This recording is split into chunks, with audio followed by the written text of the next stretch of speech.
My name is Harper Matthews, and I was exactly 3 steps away from becoming Harper Sinclair when my entire world shattered in front of 200 wedding guests. The video of that moment has been viewed over 10 million times. Maybe you've seen it. The one where the bride freezes mid-aisle as the groom's mother stands up and screams a secret that changed everything. What the cameras didn't capture was the web of lies that had been spinning around me for 2 years, or the dangerous men who would show up at my parents' door demanding payment for debts I knew nothing about. But most importantly, what that viral video doesn't show is how the worst moment of my life became my salvation, and why I'm grateful every single day that Margaret Sinclair found the courage to speak up when she did. But just before we move back to it, comment where you are watching from, and like and subscribe for more stories. The morning light filtered through the gauze curtains of the bridal suite, casting everything in a soft, dreamlike glow. I sat before the vanity mirror, watching as my reflection transformed into someone I barely recognized, a bride. Harper Matthews was about to become Harper Sinclair, and the thought sent butterflies careening through my stomach like tiny, excited birds. Hold still, Harper, or this eyeliner is going to make you look like a raccoon, my sister Emma laughed, steadying my chin with her hand. Around us, the suite buzzed with energy. Bridesmaids in silk robes clinking champagne glasses, my mother fussing with a train of my dress hanging on the door, and the photographer capturing every candid moment. It had been exactly 2 years since Daniel Sinclair walked into my life and turned everything upside down in the most wonderful way. 2 years since that charity gala where I'd been nursing a glass of mediocre wine, wondering why I'd let my boss convince me to attend another networking event. Then he appeared, tall, confident, with eyes that seemed to see right through the professional facade I wore like armor. "You look like you'd rather be anywhere else," he'd said, appearing at my elbow with 2 fresh glasses of something that looked infinitely better than what I'd been drinking. "Is it that obvious?" I'd replied, accepting the glass gratefully. Only to someone who's equally desperate to escape. His smile had been conspiratorial, warm. Daniel Sinclair. And before you ask, yes, I'm here because my mother threatened to disown me if I didn't show up to support her foundation. That was Daniel, charming, self-deprecating, able to make me laugh within seconds of meeting me. By the end of that night, we'd abandoned the gala entirely, talking until 3 in the morning in a 24-hour diner, sharing stories over coffee and pie. Earth to Harper. My best friend Lily waved a hand in front of my face. "Where'd you go just now?" "Just thinking about how it all started," I said, smiling at the memory. "Well, save the nostalgia for the honeymoon. We need to get you into this dress." The dress. My mother had cried when we found it, a stunning A-line with delicate lace applique that seemed to float over silk organza. It had been perfect from the moment I tried it on, requiring only minor alterations. Now, as my bridesmaids helped me step into it, careful not to disturb my professionally styled updo, I felt the weight of the moment settling over me. "Has anyone seen Margaret?" my mother asked, glancing around the suite. I thought she'd want to be here for this. Margaret Sinclair, my soon-to-be mother-in-law. A knot formed in my stomach at the mention of her name. Throughout the wedding planning, she'd been distant. Not unkind, exactly, but there was something in the way she looked at me, like she was studying me, waiting for something. "She said she had to check on the flowers," Emma offered, but even she sounded uncertain.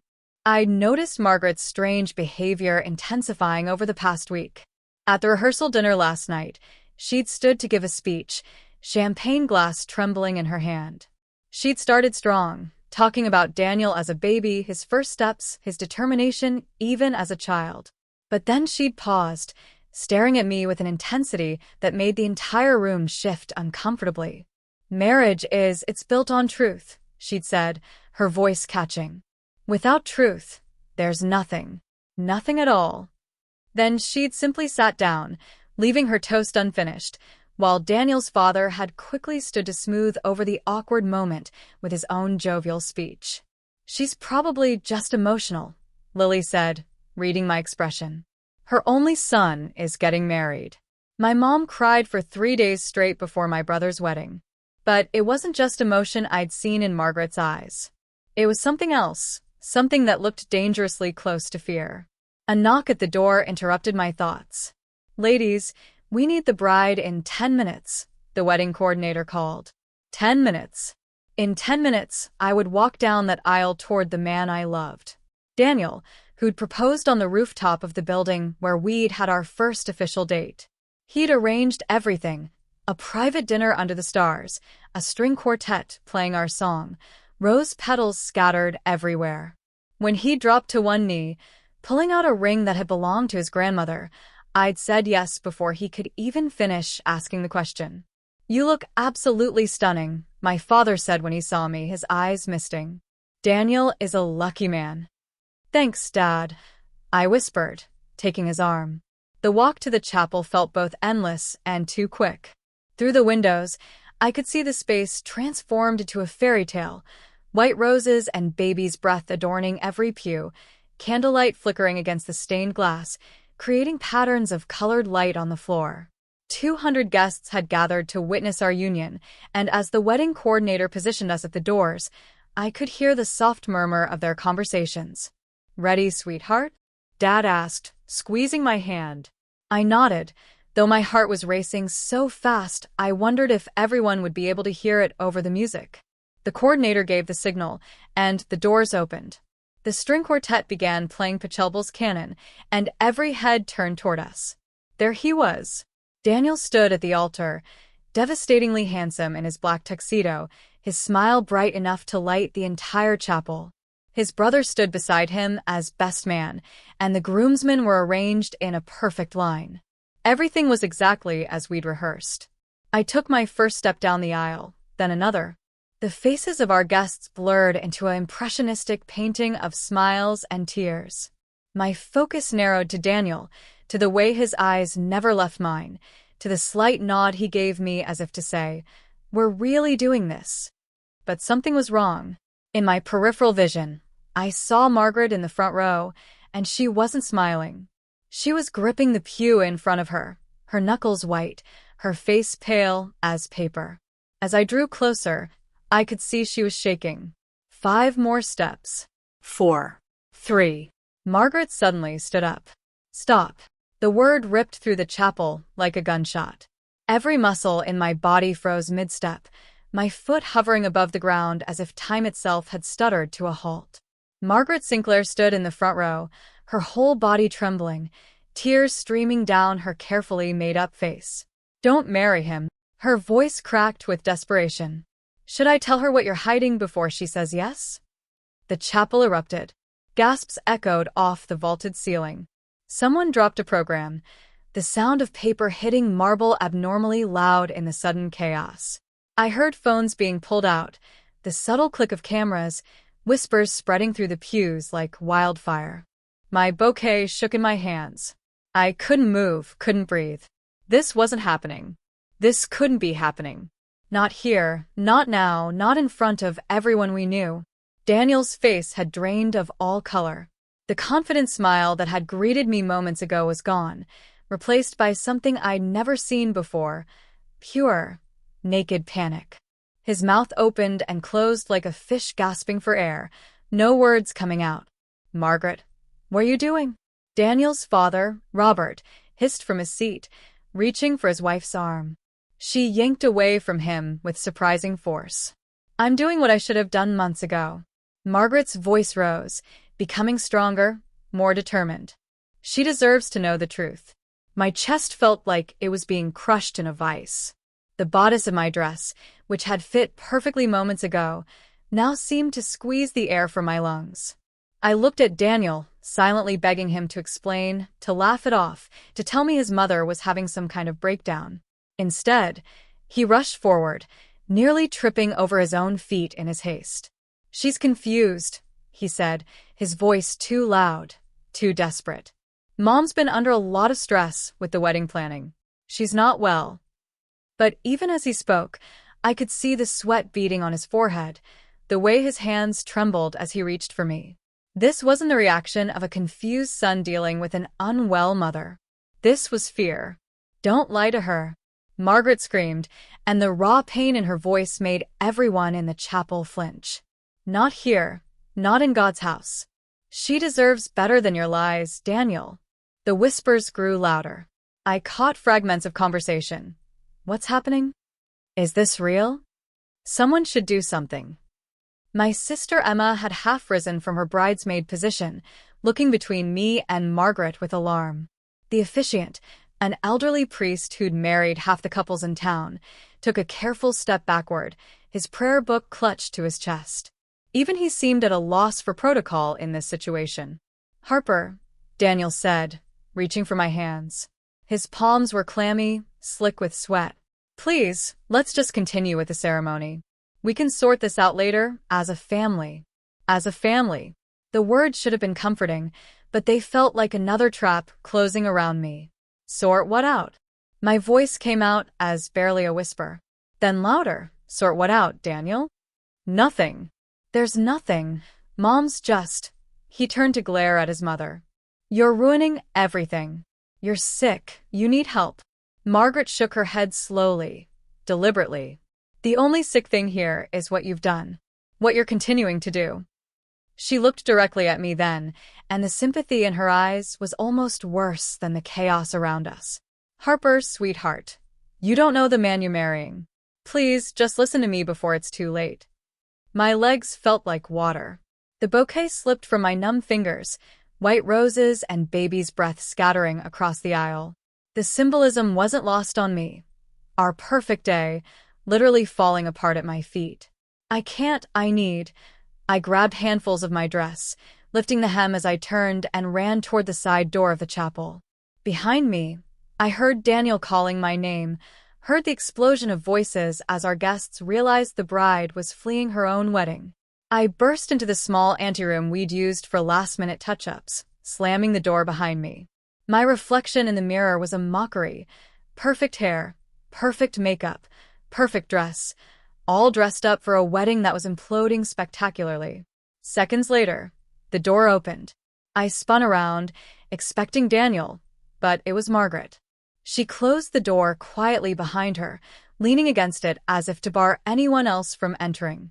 Harper, she began, her voice gentler now, exhausted. I'm so sorry. I didn't want it to happen this way. I tried to talk to Daniel privately, tried to convince him to tell you himself, but he refused. He said it would all work out after you were married, that you'd understand. Understand what? My voice was shrill, hysterical. What is everyone talking about?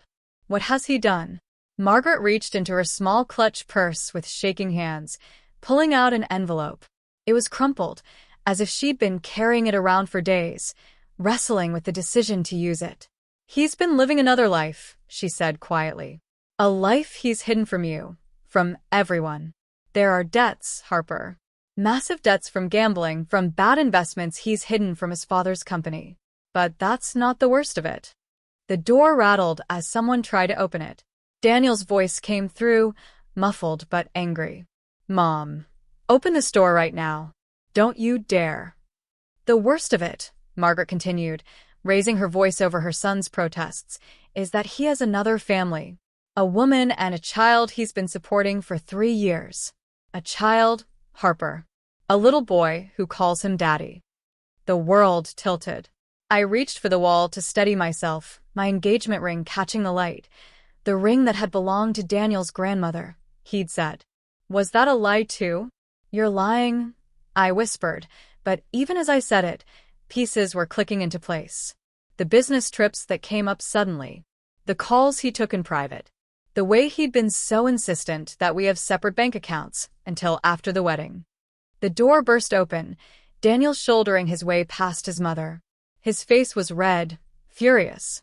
She's lost her mind, he said immediately. None of this is true. Mom's been against us from the beginning. Then prove it, Margaret said simply, holding out the envelope to me. If I'm lying, then nothing in here should matter. Daniel lunged for the envelope, but I was faster, snatching it from Margaret's hand.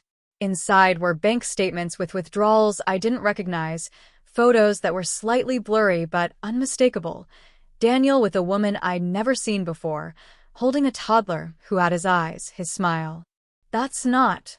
Those are old. She's just a friend. Daniel's excuses tumbled over each other, each one less convincing than the last. The door opened again, and this time it was a crowd, my parents, his father, Emma, Lily, the wedding coordinator, all trying to squeeze into the small room. "Is the wedding happening or not?" someone asked. I looked at Daniel, at the man I thought I knew better than anyone in the world. He stood there in his perfect tuxedo, this stranger wearing my fiancé's face, and I realized that Margaret was right. I didn't know him at all. "I need everyone to leave," I heard myself say, my voice surprisingly steady. "Everyone except Margaret. Please." "Harper, don't do this," Daniel pleaded. "Don't let her poison you against me. We love each other. That's all that matters." "If you loved me," I said quietly, "you would have told me the truth." The room slowly emptied, people filing out with backward glances and whispered conversations. Daniel was the last to go, pausing at the doorway. "This isn't over," he said, and for the first time since I'd met him, it sounded like a threat. When we were alone, Margaret and I stood in silence for a moment, the weight of what had just happened settling over us like a shroud. "The boy's name is James," she said softly.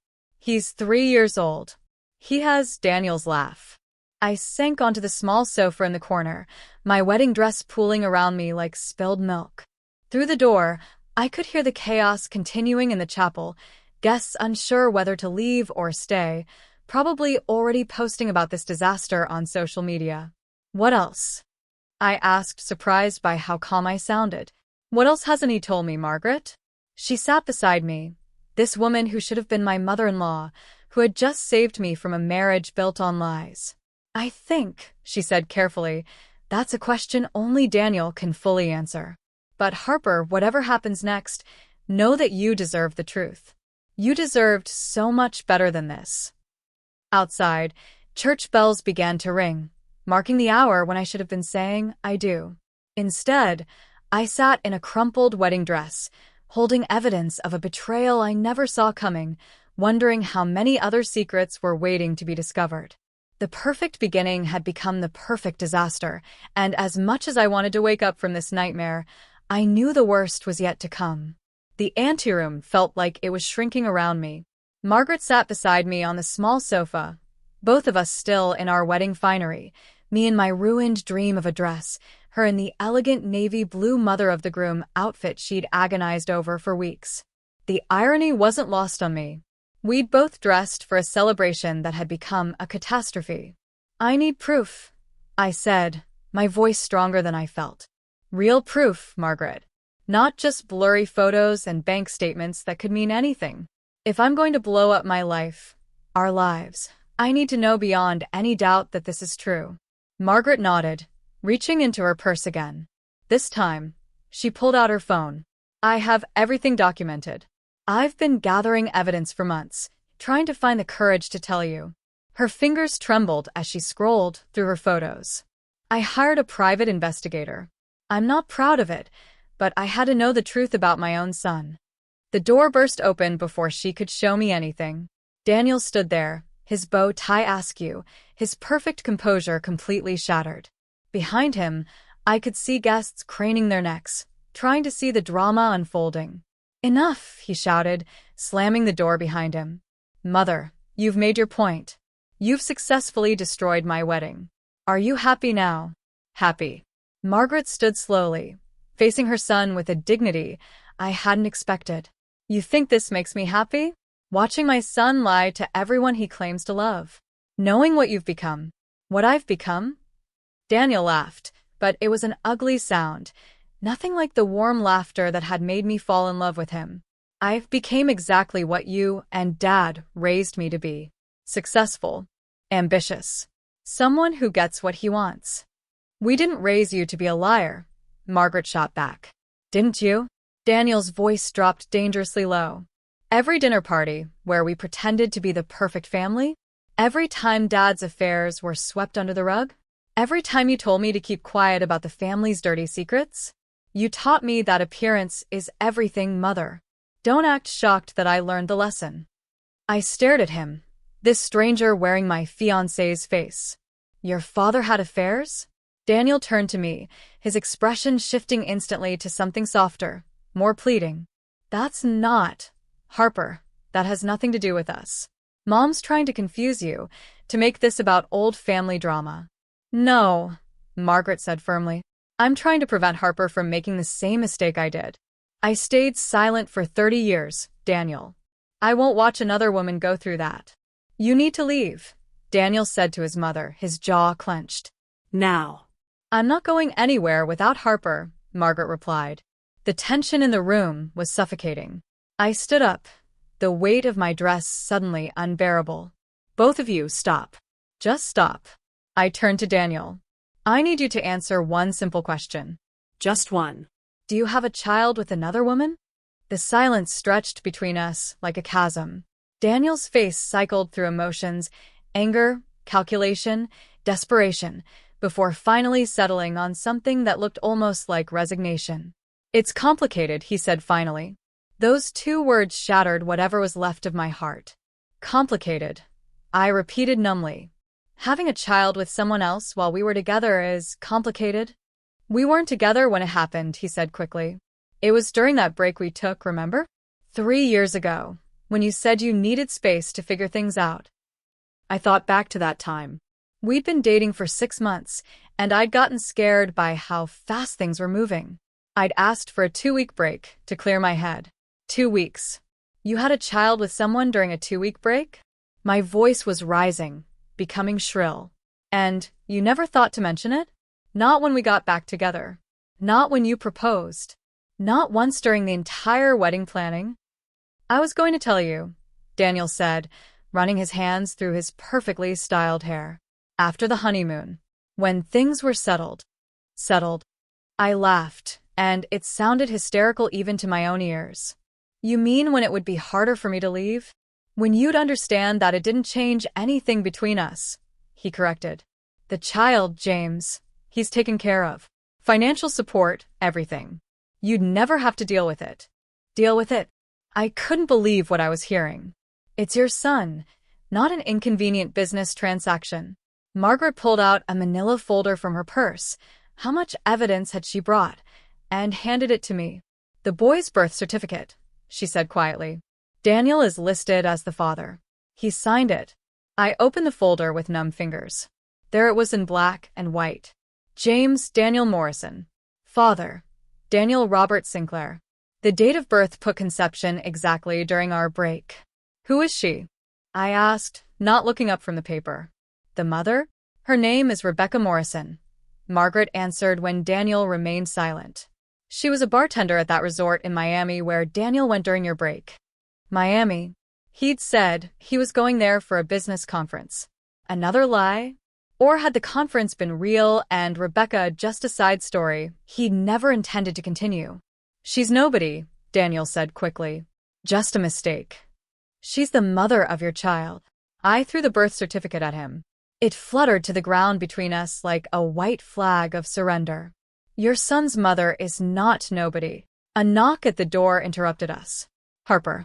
It was Lily's voice. Honey, are you okay? Should I call the police? We're fine. I called back, though fine was the last thing we were. Just give us a few more minutes. The guests are leaving, Lily said through the door. Your dad is trying to handle things, but it's chaos out here. Of course it was. 200 people had just witnessed the bride run from her own wedding. This would be the gossip of the century in our social circle. My phone, tucked into the hidden pocket of my dress, had been vibrating nonstop. I could only imagine the texts and calls I was getting. Show me the financial records, I said to Margaret, suddenly exhausted. All of it. She handed me another folder. This one was thicker, filled with bank statements, credit card bills, loan documents. As I flipped through them, my stomach sank lower and lower. Withdrawals of thousands of dollars, sometimes tens of thousands, all to accounts I didn't recognize. Cash advances on credit cards I didn't know existed. The gambling started 2 years ago, Margaret explained. He thought he could make quick money to cover the child support without anyone finding out. But gambling debts led to more gambling, which led to loans from some very dangerous people. How dangerous? I looked at Daniel, who had gone pale. They're businessmen, he said weakly. It's under control. Under control? Margaret's voice was sharp. They came to the house, Daniel. Men in dark suits came to your father's house looking for you. Thank God Robert wasn't home. They came to your parents' house.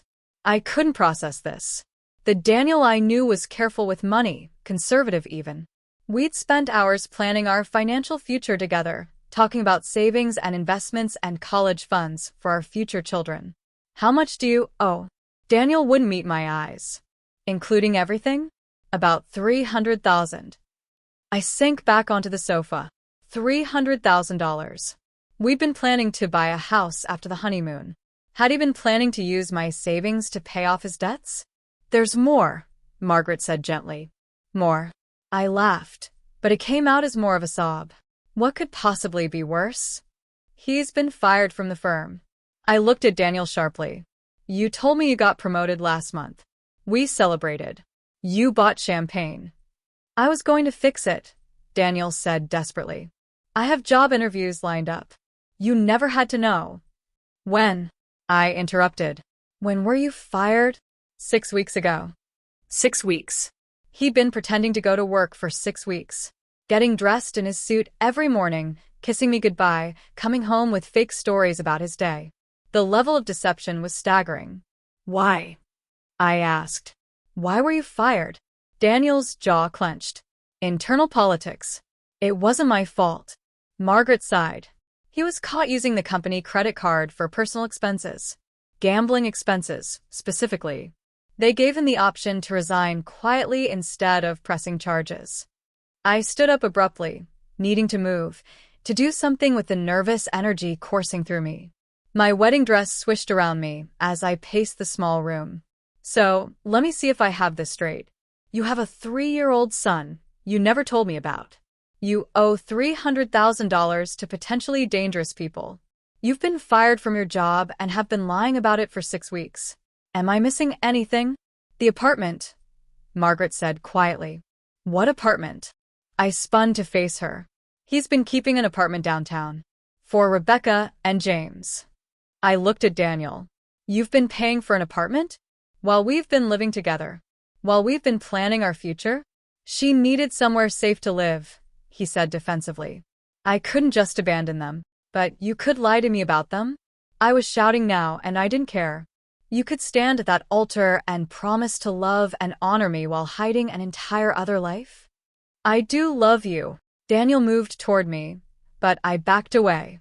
Harper, none of this changes how I feel about you. You're the one I chose. You're the one I want to spend my life with. Your love comes with a price tag of $300,000 and a secret family, I said. That's not love, Daniel. That's manipulation. The door opened again, and this time it was Robert, Daniel's father. He looked between the three of us, his expression grim. The chapel is empty. The guests have all left. We need to decide how to handle this situation before it gets any worse. Worse. I laughed bitterly. How could it possibly get worse? Robert's expression was cold as he looked at his wife. Margaret, you've done enough damage. We'll discuss your betrayal of this family later. My betrayal? Margaret's voice was incredulous. Our son has been lying to everyone, and you're concerned about my betrayal? You aired our private business in front of 200 people, Robert said. There were better ways to handle this. I tried the better ways. Margaret shot back. I begged Daniel to tell Harper the truth. I tried to talk to you, but you wouldn't listen. You never listen when it comes to Daniel's faults. Because I understand that men sometimes make mistakes, Robert said, and the way he said it made my skin crawl. Harper, Daniel is a good man who made some poor choices. Marriage is about forgiveness, about working through problems together. Problems? I stared at him. You call this a problem? Your son has been living a double life. And you're being dramatic, Robert said dismissively. The child situation can be handled discreetly. The debts can be managed through the family trust. No one outside this room needs to know the details. The family trust, I repeated. You're going to pay off his gambling debts? It's an investment in his future, Robert said. In your future together. I looked at Daniel, who had the grace to look ashamed. You knew, didn't you? You knew your father would bail you out if things got bad enough. It's not like that, Daniel started, but I held up my hand to stop him. Yes, it is. It's exactly like that. You've been gambling, literally gambling, with our future because you knew Daddy would clean up your mess. The weight of my ruined wedding dress felt like armor now, protecting me from the full impact of what was happening. I stood in the center of a small room, surrounded by the Sinclair family, and for the first time, I saw them clearly. Really saw them. Robert Sinclair, in his expensive suit, treating his son's catastrophic deceptions like a minor inconvenience to be managed. Margaret, finally finding her voice after years of silence, but still trembling under her husband's disapproval.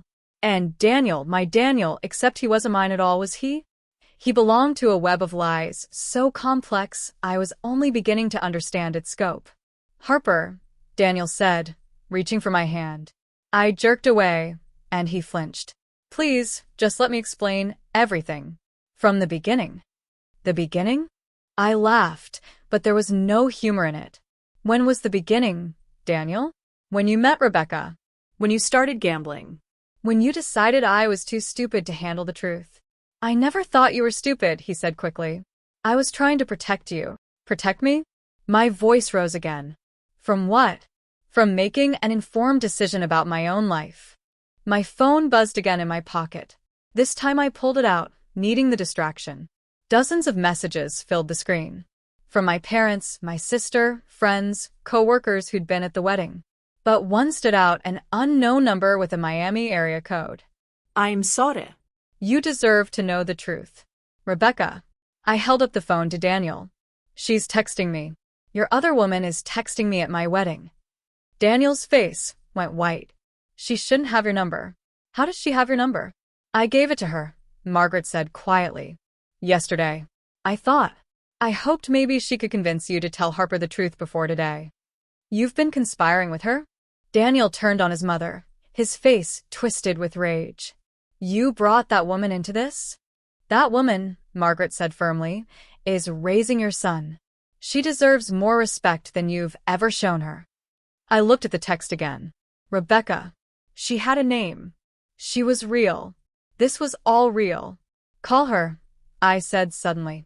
Everyone looked at me. What? Daniel asked. Call Rebecca. Right now. I want to talk to her. That's not a good idea, Robert interjected. Harper, you're emotional. This isn't the time.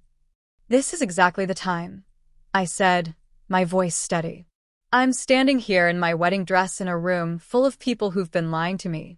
I want to hear from the one person who might tell me the truth. She's nobody, Daniel said desperately. She's just. If she's nobody, then it shouldn't matter if I talk to her. I held out my phone to him. Call her. Daniel stared at the phone like it was a snake. I don't have her number memorized. Another lie. I could see it in his eyes, the way they shifted away from mine. Margaret pulled out her own phone. I have it. Mother, don't. But she was already dialing, putting it on speaker. The room fell silent as it rang once, twice, 3 times. Hello. The voice was soft, tentative. Young. Rebecca. Margaret said. It's Margaret Sinclair. I'm here with Harper. There was a pause. Oh God. You told her? At the altar, I said, my voice cracking. She told me at the altar. Harper, I'm so sorry, Rebecca said, and she sounded like she meant it. I told Daniel he needed to tell you. I've been telling him for months. Months. I looked at Daniel. She's been telling you for months? Since you got engaged, Rebecca continued. I saw the announcement in the paper. That's when I realized he was never going to leave you. That all his promises were lies. What promises? My legs felt weak again. Daniel lunged for the phone, but Margaret pulled it away. Don't you dare, she told her son. He said you two were basically over. Rebecca's voice continued through the speaker. That you were only together for appearances for your families. He said once he got his trust fund access at 30, he'd leave you, and we'd be together. A real family. Trust fund. Another thing I hadn't known about. I looked at Robert, who had the decency to look uncomfortable.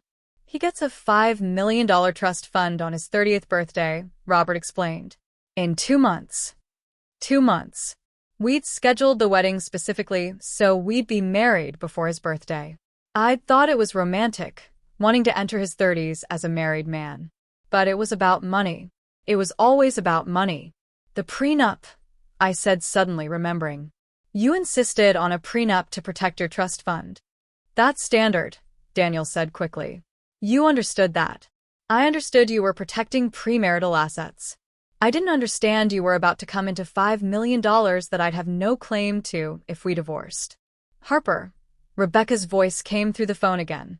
There's something else you should know. Rebecca, don't, Daniel warned. I'm pregnant. The words hung in the air like a physical presence. Margaret gasped. Robert cursed under his breath. Daniel just closed his eyes. How far along? I heard myself ask, my voice surprisingly calm. For months. For months. While we were tasting wedding cakes and choosing flower arrangements, Daniel had been creating another child with another woman. You knew, I said to Daniel. You knew she was pregnant, and you were still going to marry me. It doesn't change anything, he said, but even he didn't sound convinced anymore. It changes everything, I screamed. You have 2 children with another woman. 2 children you were planning to hide from me our entire marriage. I was going to tell you. When? I demanded. After the first kid? After the second? On our 25th anniversary? When exactly were you planning to mention your secret family? Rebecca spoke again. He told me the wedding was called off. 3 weeks ago, he said you'd broken up and the wedding was off. 3 weeks ago, we'd been finalizing the seating chart. We'd been practicing our first dance.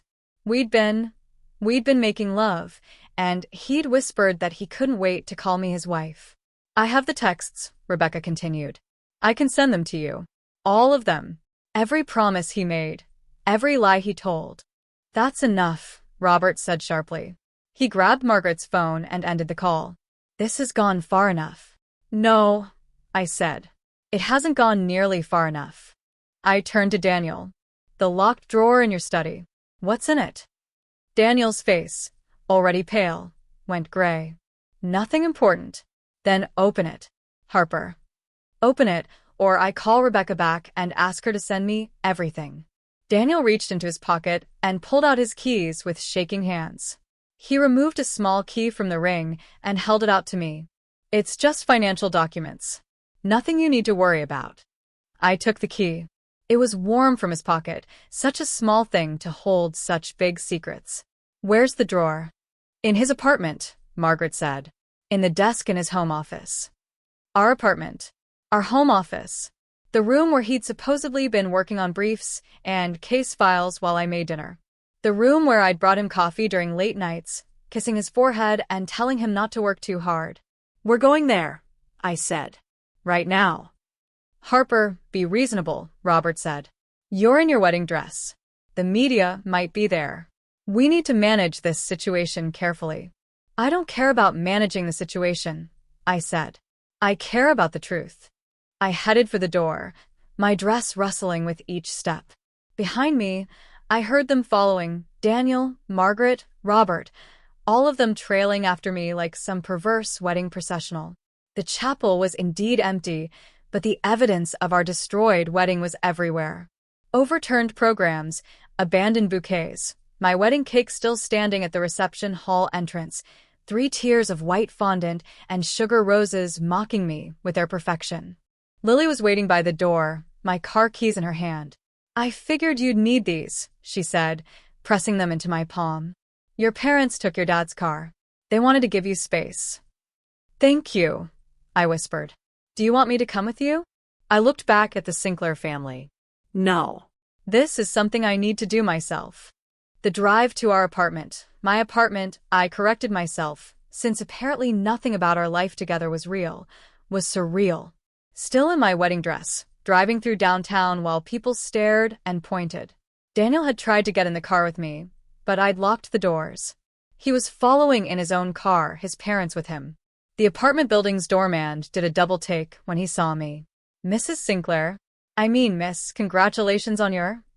Thank you, Tom. I said, not bothering to correct him or explain. What would I say? Actually, the wedding was called off when I found out my fiancé has a secret family. I took the elevator to our floor, the 10th floor, where we'd lived for the past year in what I thought was blissful domesticity. The apartment door was exactly as I'd left it this morning, when I'd been a different person living a different life. I went straight to the office. The desk was a massive oak piece that Daniel had inherited from his grandfather. The locked drawer was on the bottom right. I inserted the key and turned it. The drawer was packed with documents, photos, letters. I pulled them out in handfuls, spreading them across the desk. Bank statements for accounts I'd never seen. Loan documents from various sources, some with interest rates that made my stomach turn. Photos of Rebecca and James, dozens of them, documenting a life I knew nothing about. The boy at the park, at the beach, on Daniel's lap, at what looked like a birthday party. Harper. Daniel stood in the doorway, his parents behind him. Please let me explain. I held up one of the photos. Daniel holding James, both of them laughing, wearing matching baseball caps. Explain this. I love my son, he said simply. Is that a crime? No, I said. But lying to me about him is. I kept digging through the drawer. More documents. Legal papers. And then, at the very bottom, a small velvet box. Not a ring box. Longer, flatter. I opened it. Inside was a delicate gold bracelet with a charm that read, Rebecca and Daniel forever. You bought her jewelry? I looked at him, genuinely amazed at the depth of his deception. You bought another woman jewelry while we were engaged? It was for James, he said quickly, to gift his mother when he's older. Another lie. The receipt was still in the box, dated 2 weeks ago. 2 weeks before our wedding. Margaret moved past her husband and son, coming to stand beside me. She picked up one of the bank statements. This account has regular transfers. Weekly. $15,000 a week for the past 6 months. $15,000 a week. I did the math quickly. That's over $300,000. That's separate from your gambling debts. Daniel's silence was answer enough. Where did you get that money? I asked. It doesn't matter, Robert said. What matters is moving forward. It does matter. I spun to face him. Where did the money come from, Daniel? He wouldn't look at me. Various sources. Margaret gasped, looking at another paper. Daniel, you didn't. Tell me you didn't. Didn't what? I grabbed the paper from her. It was a loan document. The collateral listed was, you mortgaged your parents' vacation home? They never use it, Daniel said defensively. Without telling us? Robert's composure finally cracked. You forged our signatures? I was going to pay it back. With the trust fund money.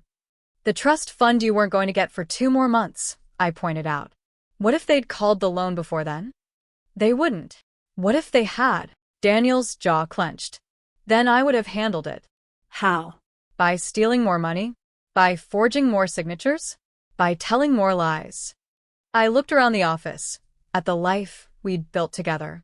The diplomas on the wall, his from law school, mine from my master's program.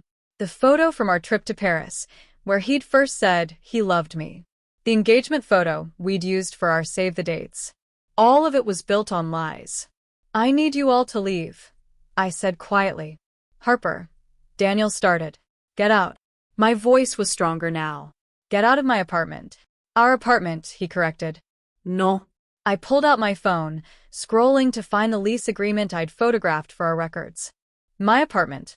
My name is the only one on the lease because your credit was mysteriously bad when we moved in. Another red flag I ignored. My things. You can arrange to get them later. With supervision. I looked at Robert. I assume you'll want to handle this quietly. No police involvement, no lawyers. Robert nodded slowly. That would be best for everyone. Then get your son out of here before I change my mind and call both. Margaret was the last to leave. She paused at the door, looking back at me. I'm sorry, Harper. For all of it. For not speaking up sooner. For raising a son who could do this. For everything.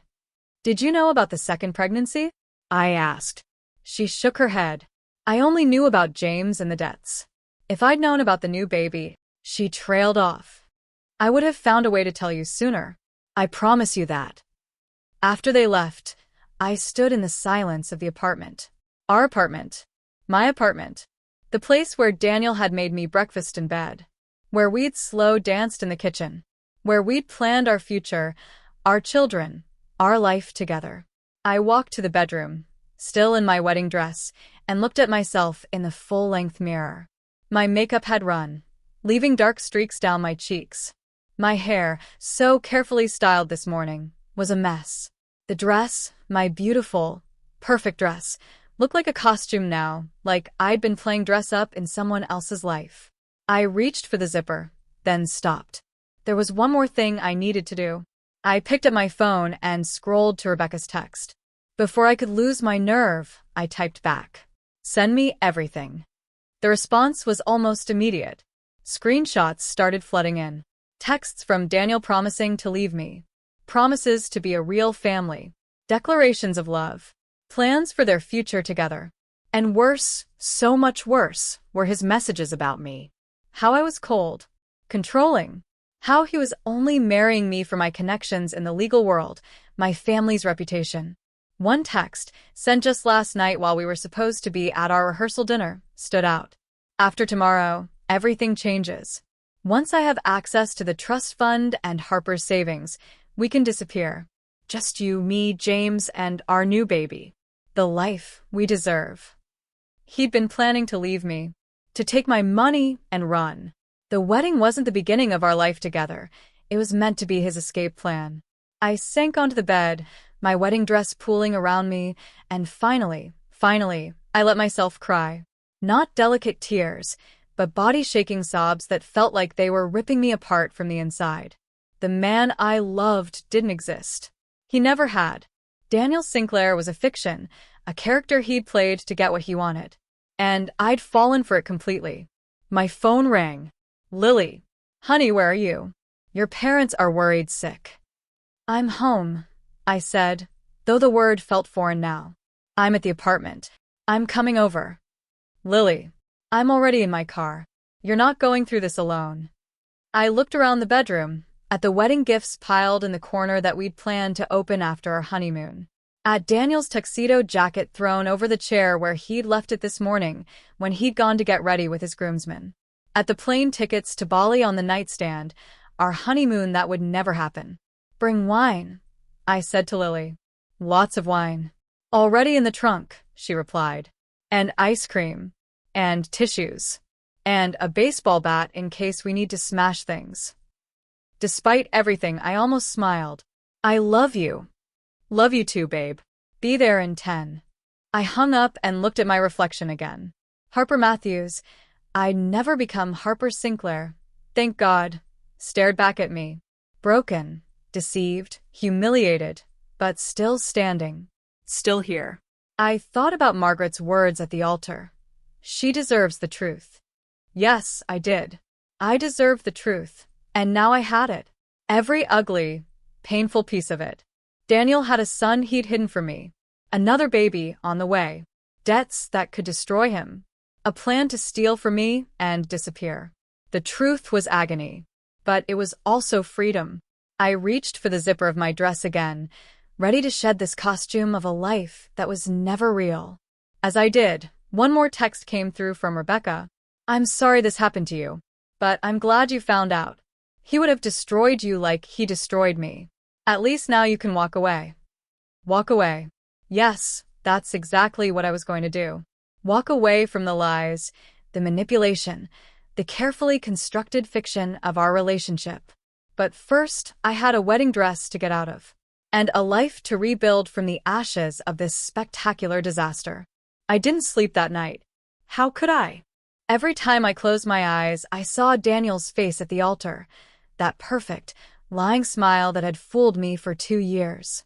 Lily had stayed over, passing out on the couch around 3 a.m. after we'd gone through 2 bottles of wine and every single text message Rebecca had sent. I envied her ability to escape into unconsciousness.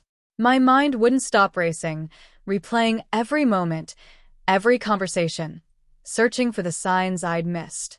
I sat in the living room, still wearing my wedding dress because I couldn't bear to take it off.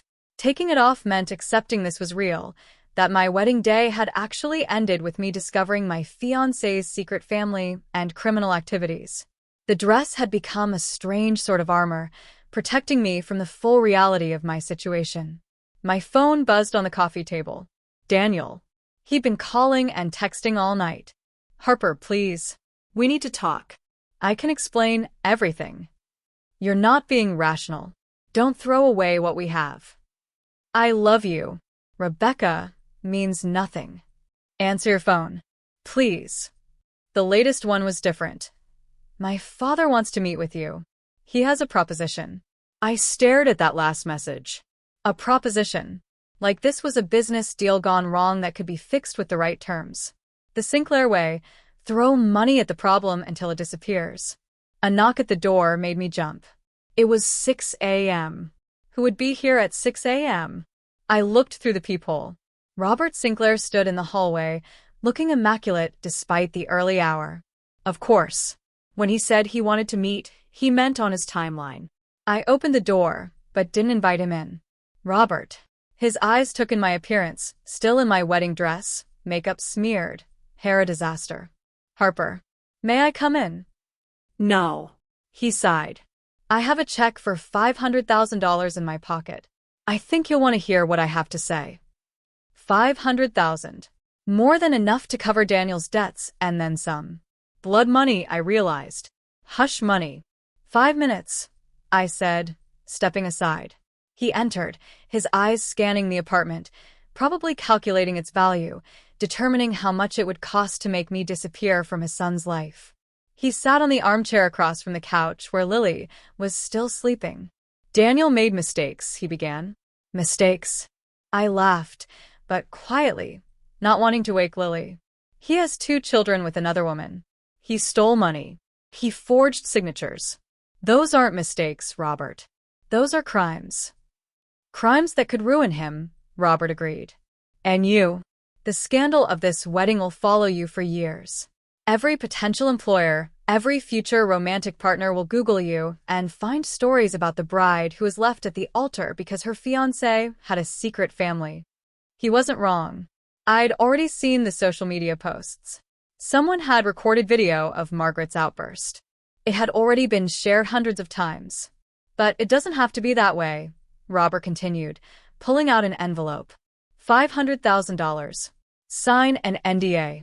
Tell everyone you called off the wedding due to cold feet. Daniel will do the same. The story dies, and you walk away with enough money to start over anywhere you want. I stared at the envelope. $500,000. Enough to pay off my student loans, buy a house, start the consulting firm I'd always dreamed about. All I had to do was let Daniel get away with it. Let him move on to his next victim. What about Rebecca? I asked. What about his children? They'll be taken care of, Robert said dismissively. They always have been. Through Daniel's lies and stolen money. Through family resources, Robert corrected. The method doesn't matter. The result does. My phone buzzed again. This time it was a call from an unknown number. I let it go to voicemail, but then it immediately called again. Excuse me, I said to Robert, answering it. Hello. Is this Harper Matthews? The voice was professional, clinical. Yes. This is Dr. Chen from Presbyterian Hospital. You're listed as Daniel Sinclair's emergency contact. He's been admitted. What? I stood up, my heart racing. Despite everything, my first instinct was worry. Is he okay? What happened? He was brought in about an hour ago. Apparent overdose. He's stable now, but he's asking for you. I looked at Robert, whose face had gone pale. He'd heard enough to understand. I'll be right there, I said, hanging up. What did he do? Robert's voice was strained. Overdose, I said, already looking for my keys. He's stable, but... This is manipulation, Lily said, suddenly awake. Harper, this is exactly what manipulators do when they're losing control. Don't fall for it. But I was already moving toward the door. Robert followed. I'll drive, he said. The ride to the hospital was silent except for Robert making phone calls to his lawyer, his wife, Daniel's brother. I sat in the passenger seat of his Mercedes, still in my wedding dress, watching the sunrise over the city. Less than 24 hours ago, I'd been getting ready to marry Daniel. Now I was rushing to his hospital bedside. The hospital smell hit me the moment we walked through the emergency room doors, that distinctive mixture of disinfectant and fear that made my stomach turn. A nurse led us to a private room where Daniel lay in a bed, hooked up to various monitors, looking pale but conscious. Margaret was already there, sitting in a chair beside the bed, holding his hand. She looked up when we entered, her eyes red from crying. "It wasn't an overdose," she said immediately. "Tell her, Daniel. Tell her the truth." Daniel wouldn't meet my eyes. "Mom, please. No more lies." Margaret's voice was sharp. "You promised. When they pumped your stomach, you promised no more lies." "What are you talking about?" I moved closer to the bed, my dress rustling against the medical equipment. Daniel finally looked at me. Without his usual confident demeanor, he looked younger, almost vulnerable. "They came to my apartment last night. The men I owe money to. They forced me to take the pills. Said it was a warning." "They tried to kill you?"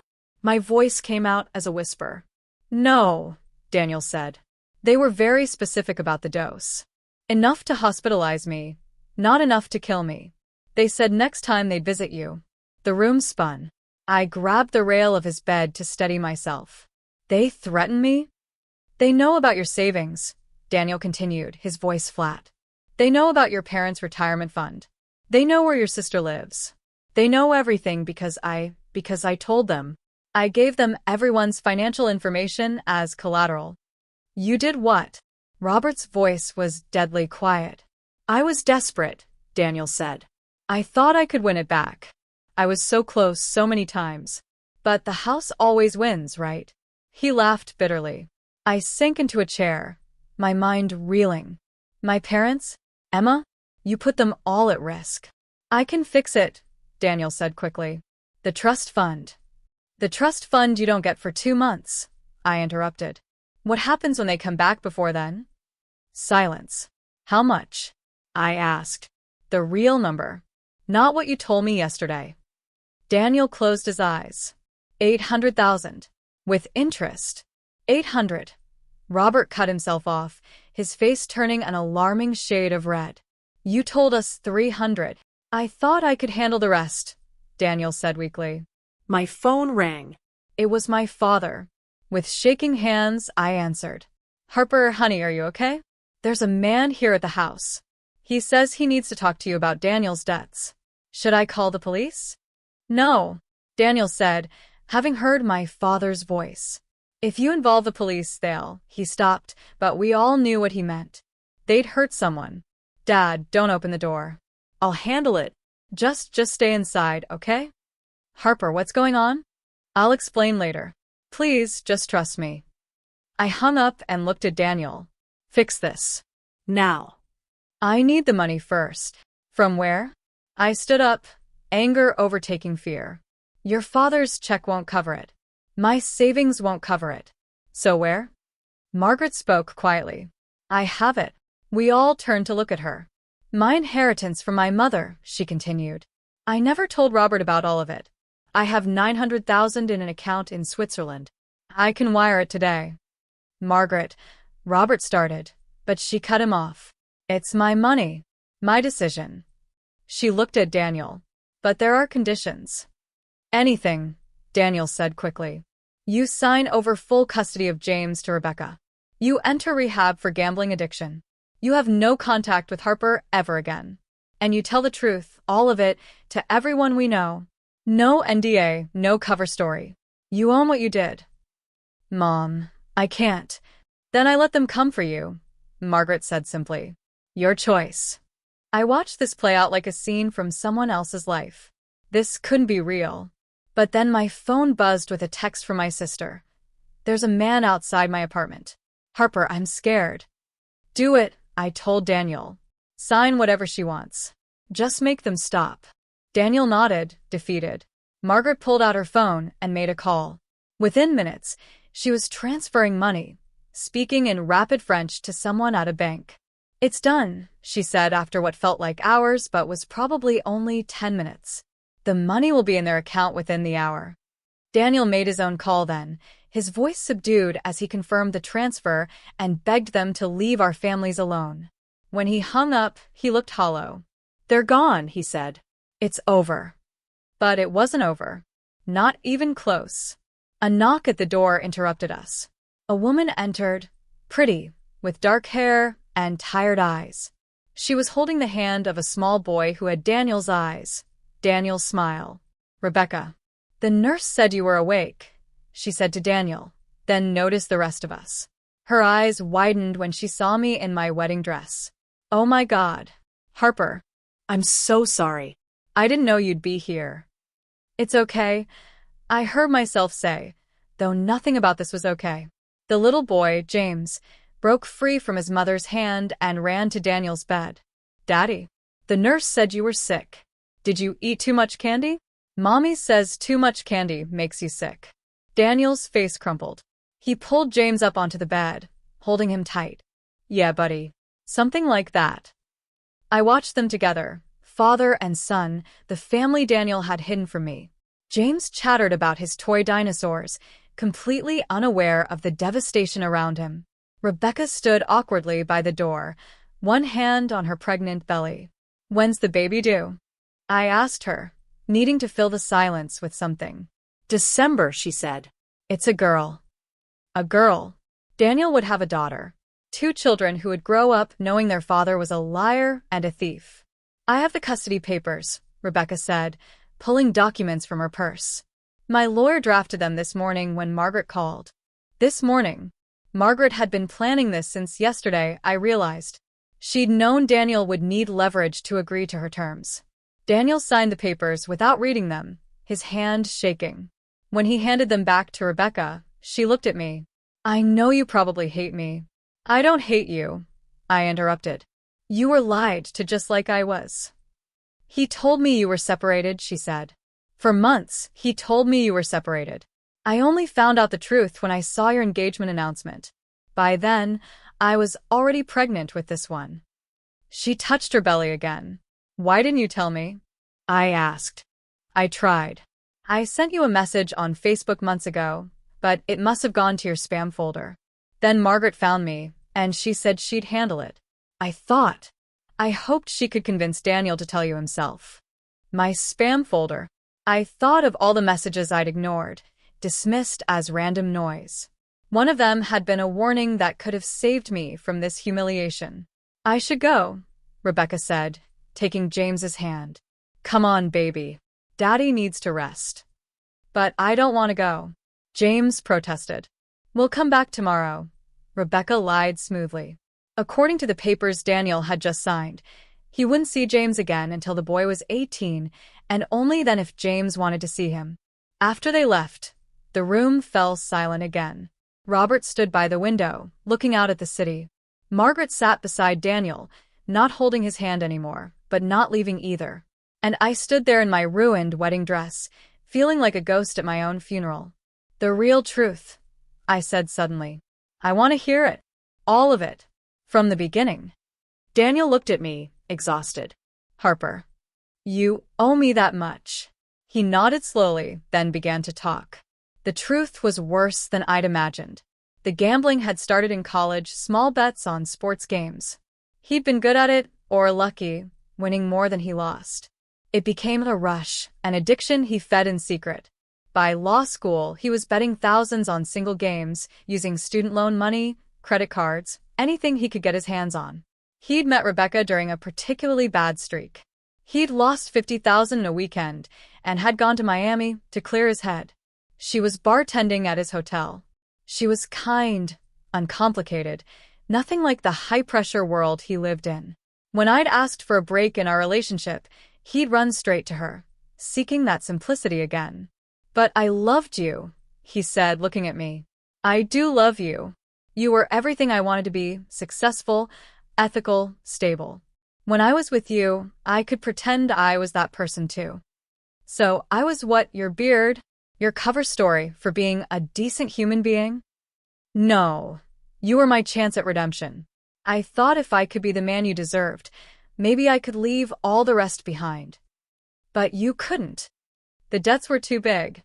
And then James happened, and Rebecca needed support, and the only way to get money fast was to gamble more. It's a spiral, Harper.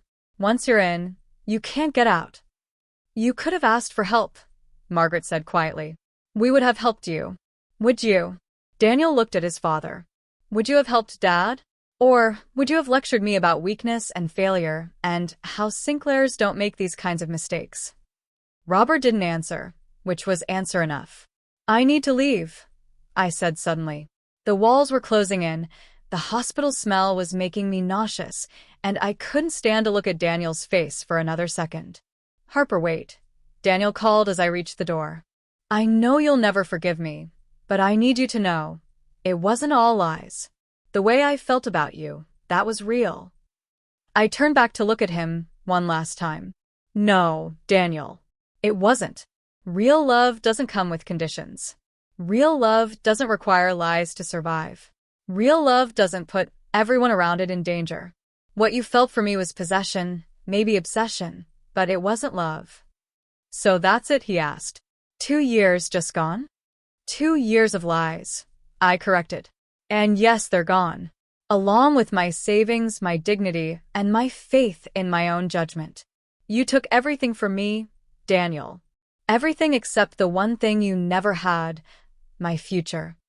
I walked out then, my wedding dress trailing behind me like the ghost of who I used to be. In the hallway, I passed other patients' rooms, glimpses of real tragedies, illness, accidents, death. What happened to me wasn't a tragedy, I realized. It was a narrow escape. Lily was waiting in the lobby, having driven over after I'd left with Robert. She took one look at me and wrapped me in a hug. Ready to get out of that dress? She asked. God, yes. As we walked to her car, my phone buzzed with more messages. Friends asking if I was okay. Coworkers expressing shock.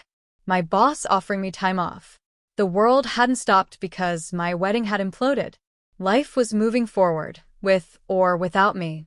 What are you going to do now? Lily asked as she drove us back to my apartment. I thought about it. My savings were gone, given to violent men to protect my family. My reputation was in tatters. My home was full of memories of a relationship that had been a lie from the start. I had nothing left but the truth, ugly as it was. I'm going to start over, I said. Completely. New city, new job, new everything. Running away? No, I said, feeling something shift inside me, some final piece of innocence dying. Running toward whoever I'm supposed to be when I'm not trying to be someone's perfect bride. We drove in silence for a while, the city waking up around us. Somewhere in this city, Daniel was lying in a hospital bed, facing the consequences of his choices. Rebecca was preparing to raise 2 children alone. Margaret was mourning the son she'd raised and the son he'd become. Robert was probably calculating the damage to his reputation. And me? I was sitting in a car in a wedding dress I'd never wear again, heading toward an apartment I'd have to vacate, to pack up a life I'd have to leave behind. But I was free. For the first time in 2 years, maybe for the first time ever, I was completely, terrifyingly, wonderfully free. The morning sun was fully up now, casting everything in gold. It should have been my first morning as a married woman. Instead, it was my first morning as myself, broken but not beaten, deceived but not destroyed. Harper Matthews. Just Harper Matthews. And maybe, finally, that was enough. The apartment felt like a crime scene. Every corner held evidence of a life that had been murdered by truth. I stood in the doorway, finally out of my wedding dress and wearing jeans and an old college sweatshirt, watching the movers box up 2 years of lies. It had been 3 days since the wedding.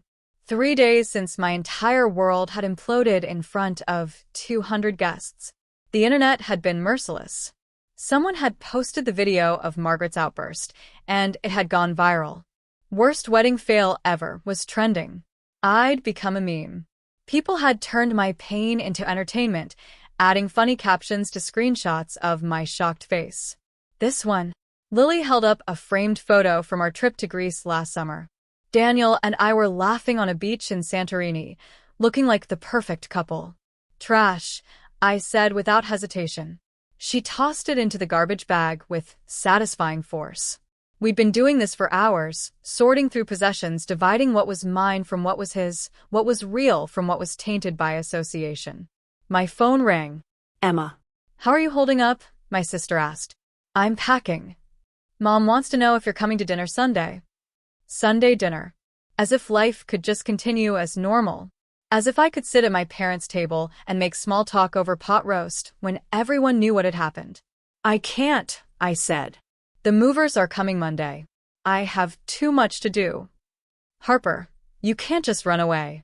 I'm not running away. I'm relocating. There's a difference. To Seattle? That's across the country. That's the point. I'd accepted a job offer from a firm in Seattle 2 days ago. They'd reached out after seeing the news of all things.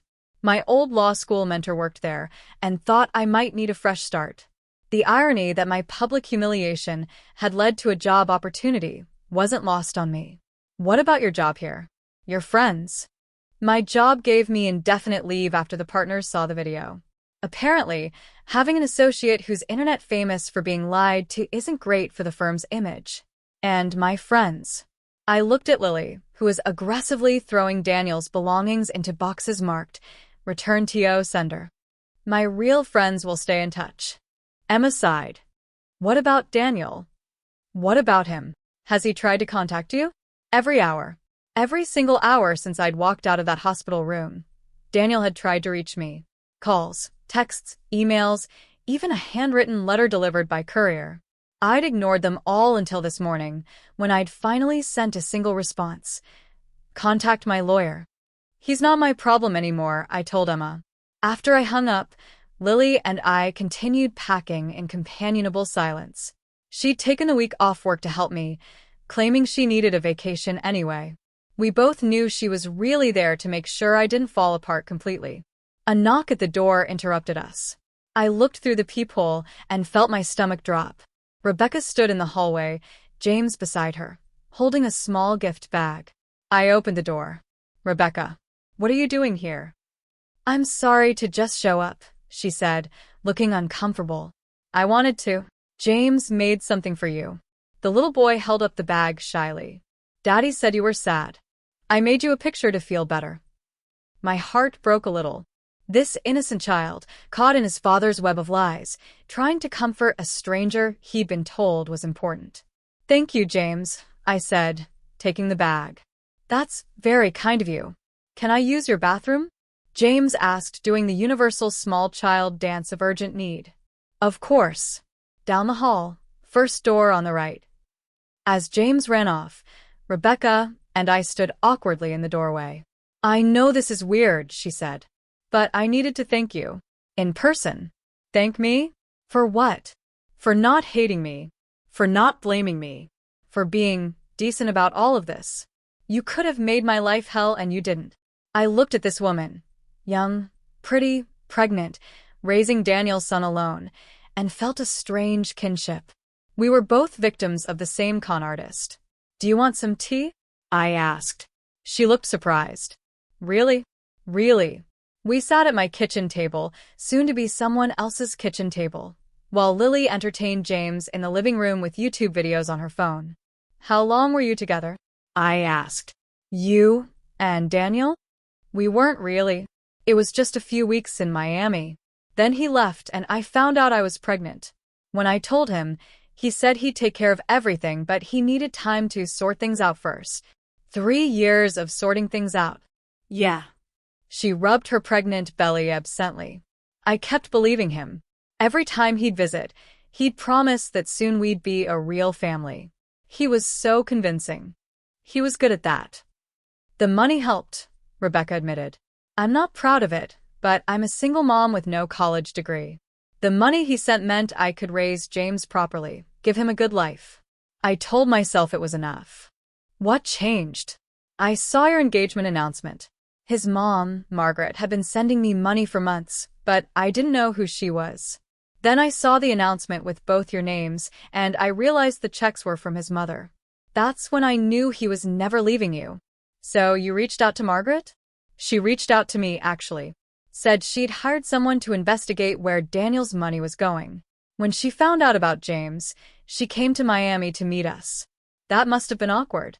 Rebecca laughed, but it was sad. She cried when she saw James. Said he looked exactly like Daniel did as a baby.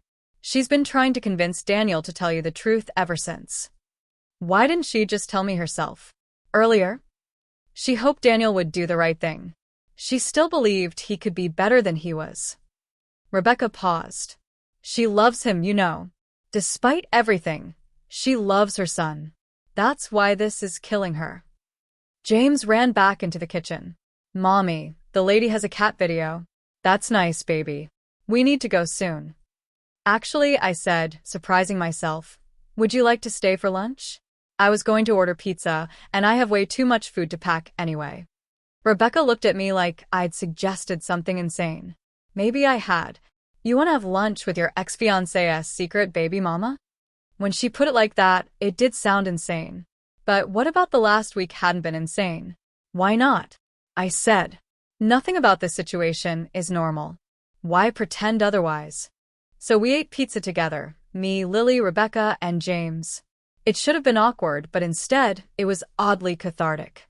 Rebecca told me about raising James alone, about Daniel's sporadic visits, about the promises he'd made and broken.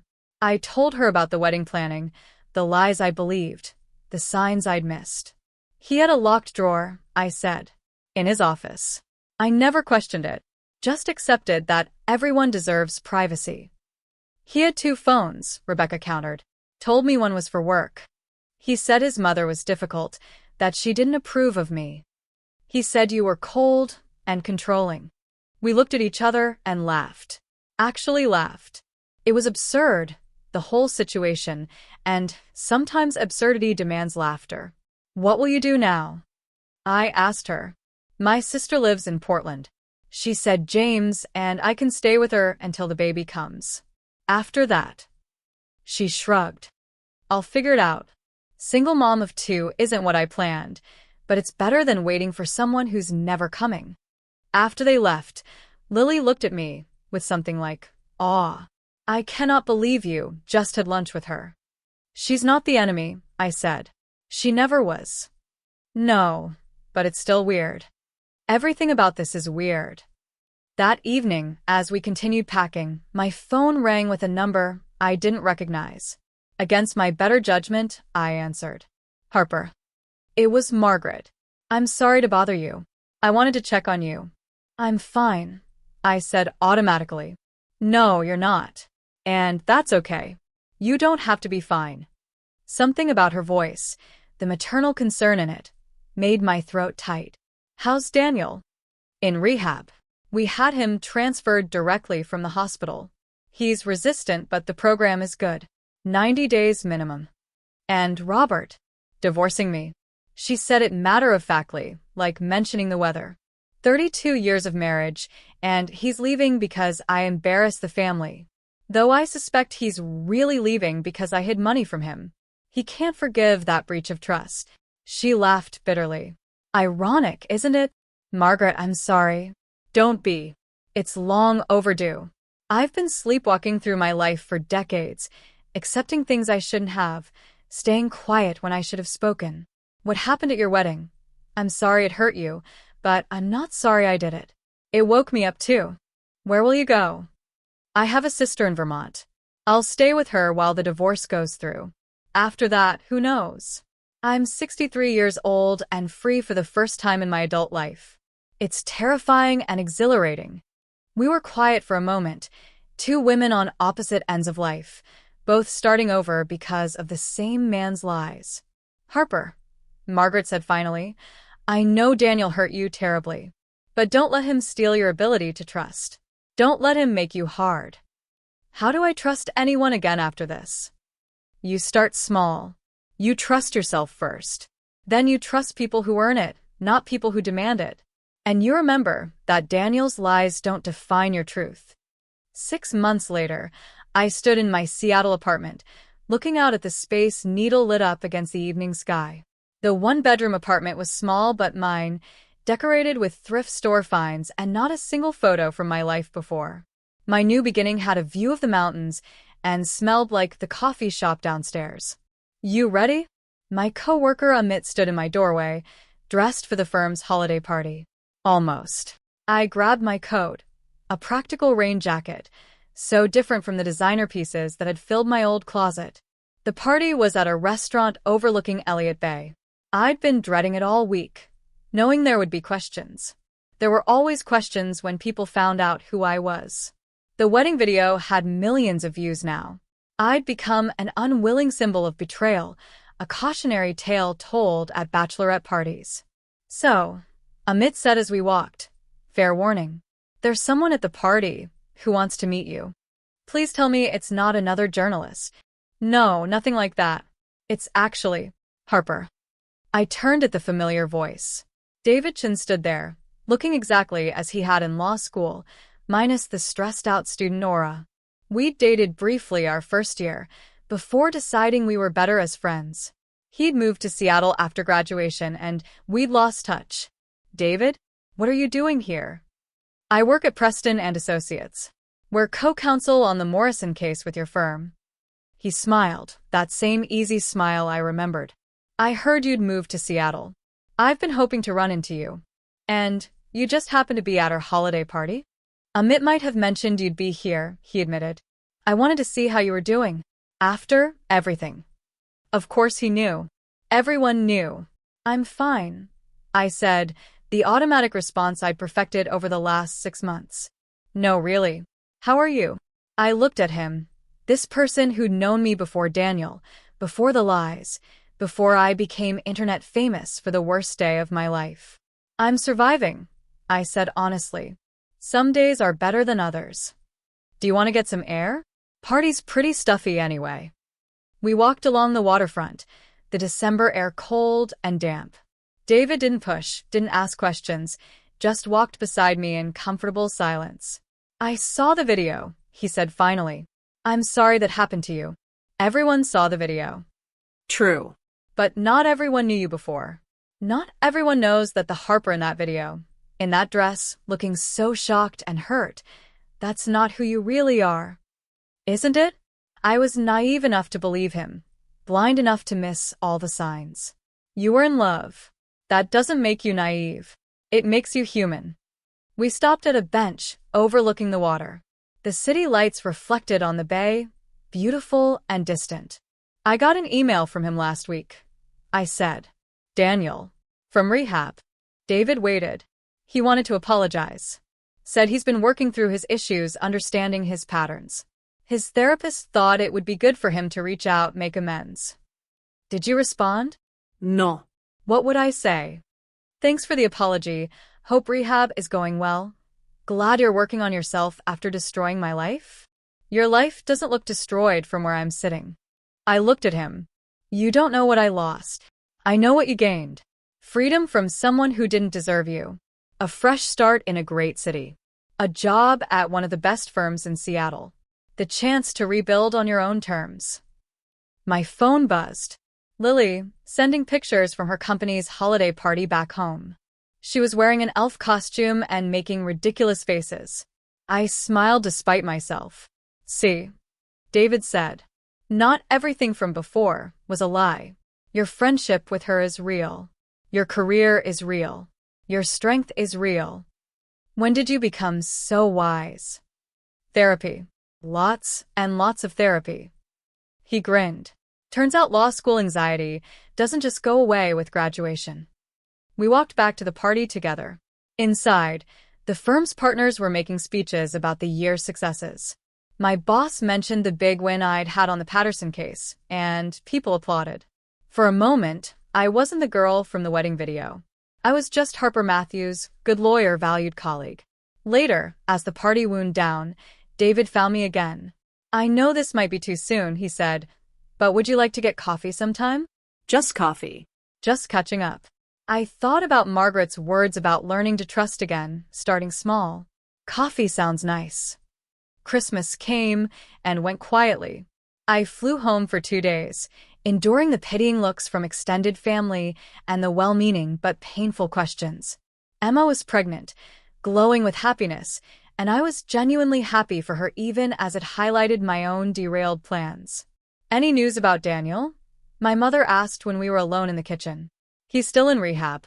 90 days turned into 6 months. Margaret says he's doing better.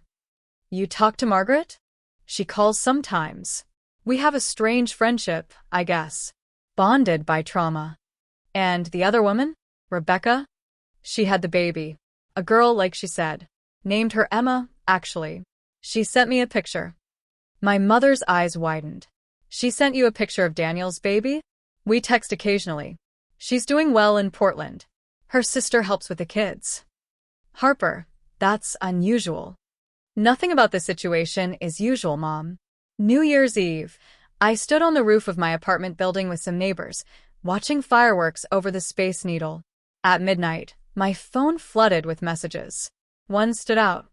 "This year you learned you're stronger than you knew. Next year you'll learn you're capable of more than you imagined. Margaret." She was right. I had survived what should have destroyed me. I'd rebuilt from nothing. I'd learned to be alone without being lonely. David and I had been having coffee every week. Just coffee, just talking. He knew all my baggage, had seen the video, had heard the whole story, and still showed up every Thursday at the same cafe, ready to listen or distract as needed. "I'm not ready for anything more," I told him the third week. "I know," he'd said. "I'm just happy to have my friend back." In February, a package arrived at my office. No return address, but I recognized the handwriting. Inside was my grandmother's engagement ring, the one I'd thrown at Daniel at the hospital. There was a note. "This belongs to you. It was never mine to give. D." I held the ring up to the light. It was beautiful, Art Deco platinum with a small but perfect diamond. I'd loved it when Daniel had proposed with it, claiming it had been his grandmother's. Another lie. Margaret had told me he'd bought it from an estate sale and made up the story. But the ring itself wasn't a lie. It was just a ring, innocent of the fiction attached to it. I put it in my jewelry box, not to wear, but to remember. To remember that beautiful things can come from ugly situations. That truth can be found in the midst of lies.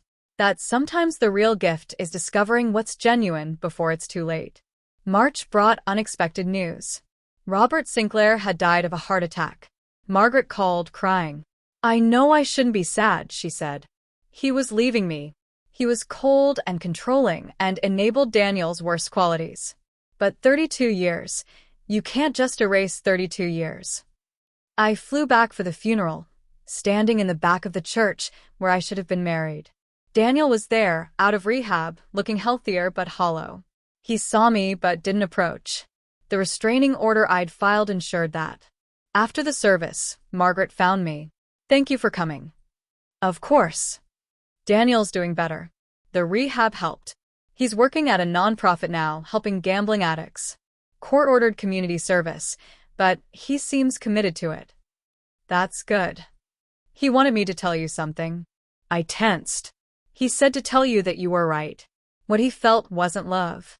He's learning what real love is, starting with learning to love himself without lies." "I hope he succeeds," I said and meant it. Back in Seattle, life continued. I won a major case. David and I went from coffee to dinner, taking things slowly, building on a foundation of friendship and honesty. Spring arrived with cherry blossoms and rain. One day in April, I was having lunch with a client when someone approached our table. "Excuse me, are you Harper Matthews?" I braced myself for another person who recognized me from the video. "Yes. I wanted to thank you." The woman was young, maybe 25. "I was supposed to get married last month. The night before, I couldn't shake this feeling something was wrong. I watched your video, not to laugh, but because something about your story resonated with me. It gave me courage to dig deeper. I found out my fiancé was cheating. The wedding was called off." "I'm sorry," I said. "Don't be. You saved me from making the biggest mistake of my life. Your story, as painful as it was, helped me see the truth in my own life. I wanted to thank you for that." After she left, I sat there stunned. My humiliation, My pain, broadcast to millions, had helped someone. The worst day of my life had prevented someone else's worst day. That evening, I stood in my apartment looking at the sunset over Puget Sound. My phone rang, Lily, calling for our weekly check-in. "How are you, really?" she asked, our standard opening. Good, I said. Actually good. Not pretending, not surviving, but good. Yeah. I had lunch with someone today, who thanked me for the video. Said it saved her from marrying a cheater. Wow. That's wow. I've been thinking, I said. Maybe I should write about it. The whole story. Not for sympathy or revenge, but to help others see the signs I missed. To show that surviving betrayal is possible. A book. Maybe. Or a blog. Something. I'm tired of other people controlling my narrative. I think that's brilliant. That night, I opened my laptop and began typing. I was walking down the aisle when my fiancé's mother yelled the truth. That stopped me cold. In that moment, my perfect wedding became a perfect disaster. But here's what the viral video doesn't show: how that disaster became my salvation. I wrote for hours, telling the whole story. The lies, the debts, the secret family, but also the recovery, the friendships forged in crisis, the strength found in vulnerability. I wrote about Margaret, finding her voice after decades of silence. About Rebecca, raising her children with dignity despite being labeled the other woman. About myself, learning that rock bottom can be a foundation to build upon. When I finally stopped typing, it was dawn. Another new day in my new life. I made coffee and sat by my window, watching the city wake up. My phone buzzed with a text from David. "Breakfast?" I am buying. I smiled and typed back, "Yes." Such a simple word, but it felt revolutionary. Yes to breakfast. Yes to moving forward. Yes to trust, tentatively offered and carefully rebuilt. Yes to a life that looked nothing like I'd planned but was becoming something better. Honest, genuine, mine. I thought about that moment at the altar, when Margaret had stood up and shouted the truth. It had felt like the end of everything. But it wasn't an ending at all. It was a beginning. The beginning of my real story. The one where the bride doesn't get the groom, but she gets something better, herself, untangled from lies, undefined by someone else's deceptions, unafraid of the truth. Looking back now, from the safety of distance and healing, I could see it clearly. Would I rather live with a painful truth or a beautiful lie? The answer was obvious. The truth, painful as it was, had set me free. And freedom, I'd learned, was worth more than any wedding, any relationship built on deception, any happily ever after that required me to close my eyes to reality. I was Harper Matthews. Not Harper Sinclair. Never Harper Sinclair. And that was exactly who I was meant to be. If you had to choose between living with a beautiful lie or facing a devastating truth, which would you choose? And would you have the courage to thank the person who exposed it? Share your thoughts below and subscribe to hear more stories about the moments that shatter us and the strength we find in the pieces.